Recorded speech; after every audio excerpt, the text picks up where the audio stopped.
So I have two very interesting books on colour to show you. I've got the Japanese Colour Harmony Dictionary with the traditional colours of Japan and also the modern colours of Japan, and they say they are the complete guide for designers and graphic artists.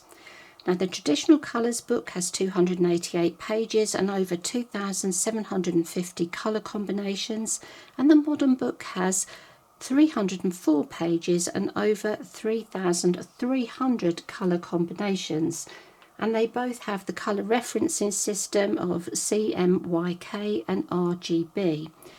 And I think these are really fascinating books if you're even remotely interested in Japan and the festivals and the culture, and especially the colours. You're going to find some wonderful ideas in here.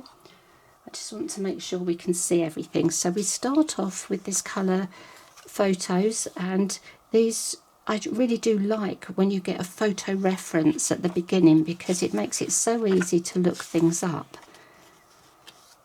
And we have lots of pages, so I'm not going to be able to show you every single page, but it also has this 2-page spread here where it explains exactly how to use the book, so that's really helpful. And then we move on to traditional Japanese culture.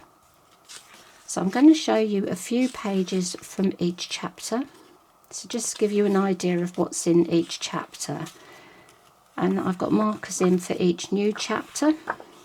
So Japanese art, this is one of the reasons I really wanted this book, because I really like traditional Japanese art, but I also like modern art as well. And I just think these colour combinations are just so interesting to see the actual colours that we used.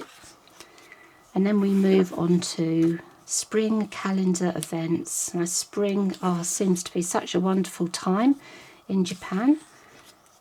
And of course we have something very special that happens in Japan in a minute. We have the cherry blossom season. And I love you've got a little bit of extra information here about the season.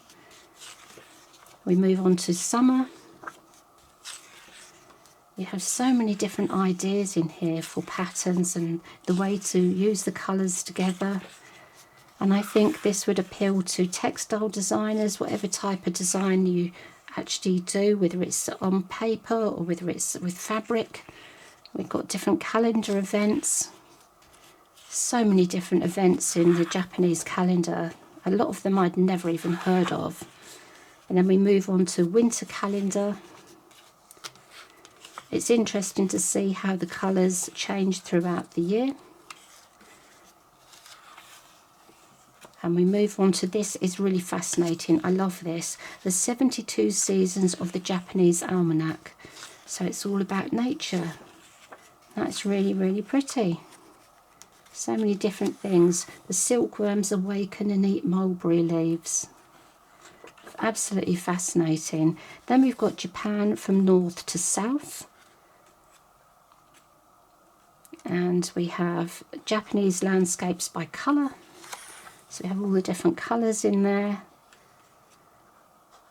And then we move on to colours based on sounds and words. Now this is interesting. The first one is fluffy, and it's all like pastel-y and what you'd imagine fluffy to be. And then you've got exciting, drizzling rain. And we have traditional motifs and family crests. And then we have some everyday Japanese items. We've got pottery and porcelain, green tea, public baths. And then in this bit I've got another marker here. Just wanted to show you what's nice at the end here is we have this little list in here of some different traditional artwork. I think that's really nice to have.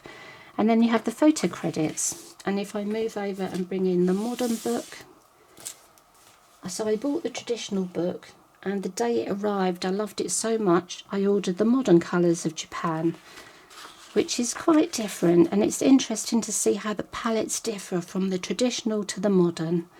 So again we have these pages with the photo references.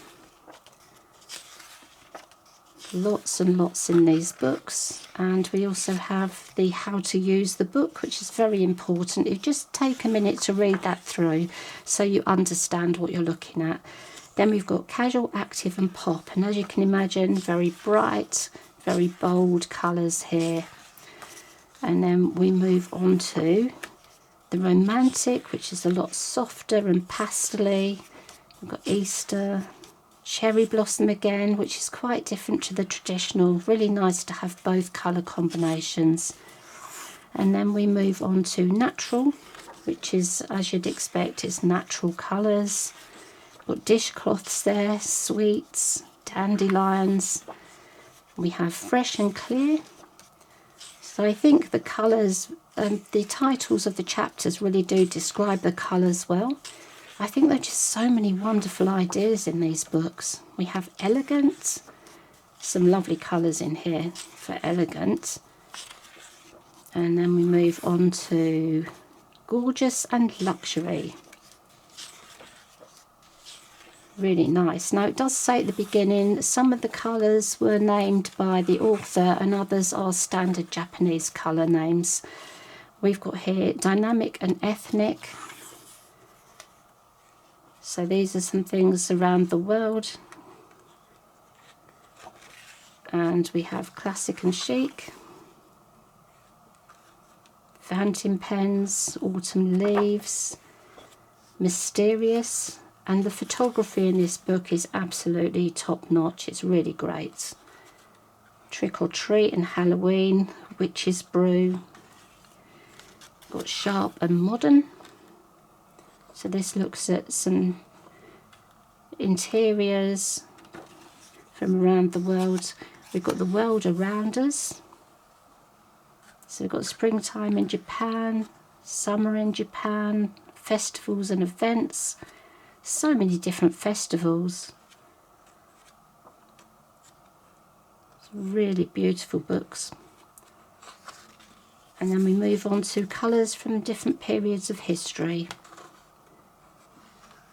So we've got Art Nouveau, pop art, modern, and right at the end, we've got one more here. We've got rainbow palettes.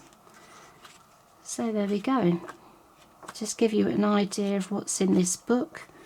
These are books that are just really great just to pick up and have a look through when you're stuck for ideas. Even if you're not stuck from ideas, I have just really enjoyed reading these books. I think they'd be really great for anyone who is interested in Japan, with its modern, manga, traditional art, the culture or the actual country.